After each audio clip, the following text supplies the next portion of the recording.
Hello, how may I help you? Oh, hi there. I'm planning on organising a party for 10 people with a sushi theme. Is there a possibility that I could have a look at your menu? No problems, thanks. Our menu is fully customizable with any sushi you desire. So I'll have a platter of salmon and squid nigiri with wasabi, of course, and pudding for dessert. One sushi party platter coming right up. There you go, sir. One special sushi party package for 10 people. Hang on a minute. This is not what I ordered. But you will enjoy this sushi card drafting game, Sushi Go Party!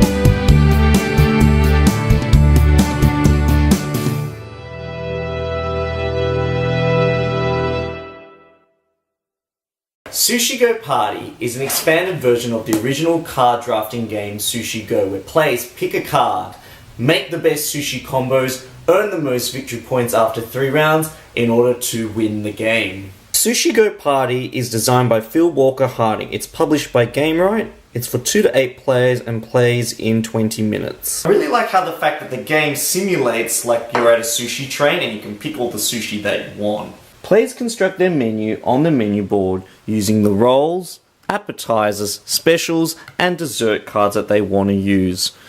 Players then take those matching menu cards and put them in the slots shown. Players then usually take the corresponding cards from the deck tin and combine them together to make a unique deck. The deck is shuffled up, the cards are then dealt out to each player based on the player count. And then what would happen is that players would then pick a card that they would want from their hand, put it face down, wait for everyone else to do the same, reveal at the same time so everyone can see what everyone else is going for, and then pass the cards to the left. And if you're playing in round 2, you pass the cards to the right, and then round 3, pass them back to the left. And you keep doing this until all players have no cards left in their hands. And that's where you score the cards at the end of the round. There are some cards, however, that you would score immediately. So the aim of the game is for players to try and essentially collect the most profitable sets of sushi before the other players do, and try and gain the most points at the end of each round. What you'll notice is that each coloured set of sushi has a different way to allow players to gain their points. For example, the uramaki rolls, if you're the first player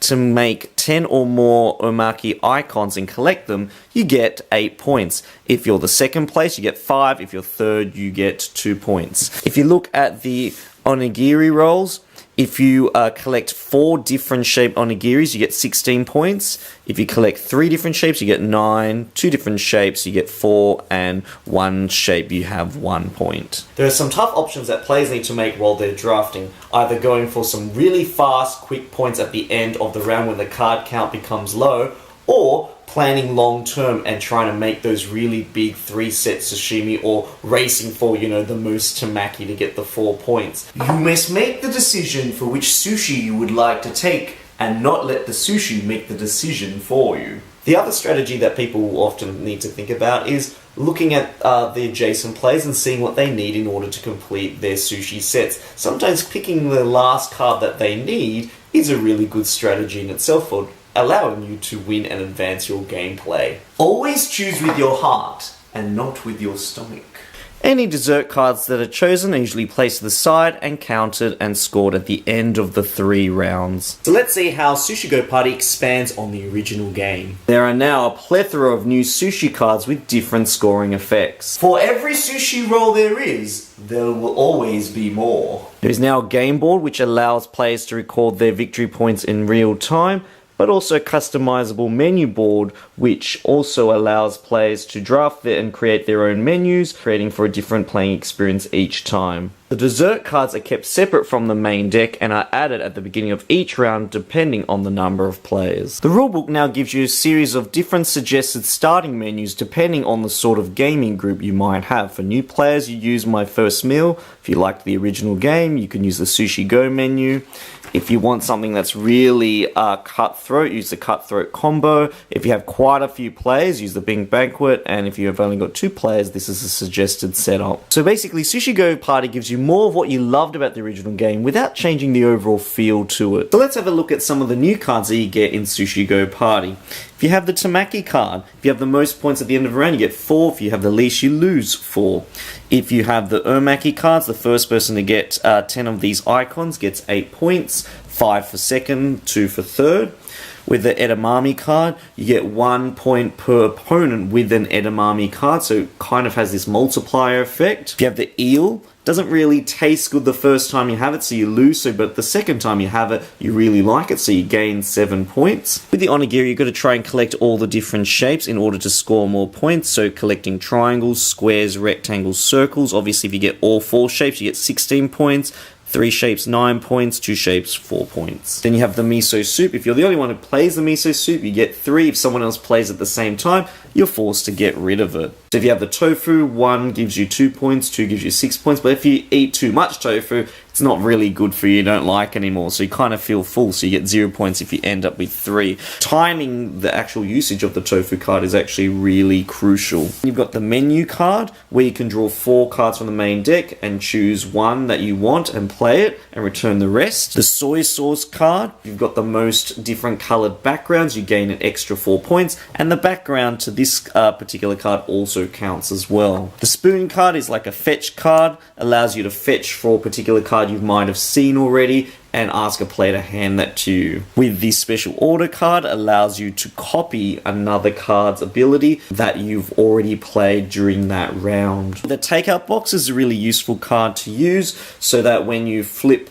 over any cards that you can't complete, these all then become worth 2 points. So it allows you to use the cards that haven't been quite beneficial to you yet. With the tea, basically you score 1 point per card in your biggest sets. If your biggest set is yellow, when you've got 10, this tea card gives you 10 points. So really good multiplier card as well. There are 2 new desserts in this game in addition to the pudding, and you've got green tea ice cream and fruit. With the green tea ice cream, if you've got 4 green tea ice creams at the end of the game, you get 12 points. If you have the fruit cards, you need to score each of the 3 different fruits based on the types of icons that you have. So for example, if I only had this card at the end of the game, I would lose 2 points for the missing, I think it's a mango, and I would gain 0 points because I've only got 1 of each type of fruit here. All this talk of sushi is making me feel so hungry. Every time I have introduced Sushi Go to new players, they have absolutely loved it. It is such a great, excellent gateway game into the board gaming world, and it's something that people find that they can pick up really easily, and the engaging art and theme really grabs them from the get-go. So in Sushi Go Party, is it a good gateway game? It definitely is. It maintains the same simple rule mechanics that you see in the original game, including all of the original cards. So all your favorite sushi from here are in here. But also, it's very easy to teach, very fast to set up, and very easy to play. I like the fact that it increases the variability with all the new cards without increasing the complexity of the gameplay itself. I really like how Sushi Go Party really translates the same feeling that you get when you play the original game. The other thing I really love about the game is the fact that you've got this wonderful functional board. So you don't need your piece of paper and pen and counting up points at the end of every round anymore. You can keep track of it using this board. And you've got these great slots for you to put in all the little menu cards, which add so much variation to the game. So I like how the book comes with some starter menus and starter combinations, one for 2 players, one for 6 to 8 players, and one that's cutthroat and one that's good for introducing new gamers. So having these cards in the actual board itself and reminding you of what the victory point conditions are is quite beneficial and very useful. And it's a really good upgrade from the original game. Some of these cards here give you catch-up mechanisms. So for example, the soy sauce card is really good at allowing players to use all of those unused cards in their tableau. And by counting all the different colours that you have, you might be able to score an extra 4 points. And I really like cards like the spoon card, which allows you to fetch for a card that you're looking for, that allows you to complete maybe, you know, a 3-card sashimi set. So really great way to interact with other players. I did learn so much more about the names of all the different types of other sushi there are compared to the original game. And I love how there's so many different combinations that you can have, and the replayability factor has gone up about tenfold. Some of the limitations I've found with the game is in the card quality. So the actual thickness of the card, after about 5 games, I felt that the cards are starting to wear out. So it's really important when you purchase this game that you actually sleeve a lot of the cards, especially if you want to extend the shelf life of the game. The 6 to 8 player level. So at the 8 player level, because you start with 7 cards, you don't actually get to see your starting hand again. So players who go, oh, there's 2 cards that I really want to keep in my starting hand, I'll see if I can wait so it goes all the way around the group and comes back to me. Doesn't happen at 8 player level. So, I mean, there's other cards like the spoon card that help you collect the cards that you wanted. So if you've seen like a card that you need, and you've got the spoon, that's a way you can get the cards that you want. But at a full rotation in terms of the drafting level, you only see your cards once. So that could be a con for some people, but it could be a pro for other people. The other thing I noticed, as with the original game, the tin itself is a little bit big and clunky. And I've found that the lid, especially on the original game, tends to fall off if you hold it vertically like this. As you can see, I'm holding it still.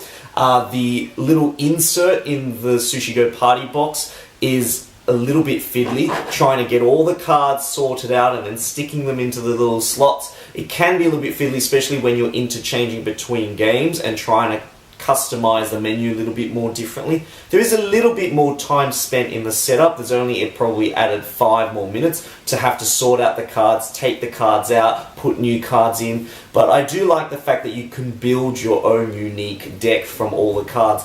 And one way I haven't played is just chucking them all in and seeing what you actually do with one big pile of cards, which you do in the original, but not so much in this game. Obviously, there's like a balance issue from the game designer's perspective, but I just wanted to see what's going to happen. So the other thing is the scaling for 2 players. As with the original game, you know, there was less variability in the drafting. So there's this really great variant that someone has suggested on Board Game Geek, and you do have to look at Board Game Geek to get the full rule set. But basically, if in a 2-player game, you still draw 10 cards, but you place 5 of them face down and keep 5 in your hand, and the other player does the same. And what you do is you pick 1 card from the 5, and then you pass your hand on, and then draw from your deck to bring your new hand to 5. And you keep doing that until you've drafted all 10 cards. And what's really good about that variant, and it's not mine, it maintains some of the mystery. And in a 2-player game, you kind of know what that person has or what you have, and you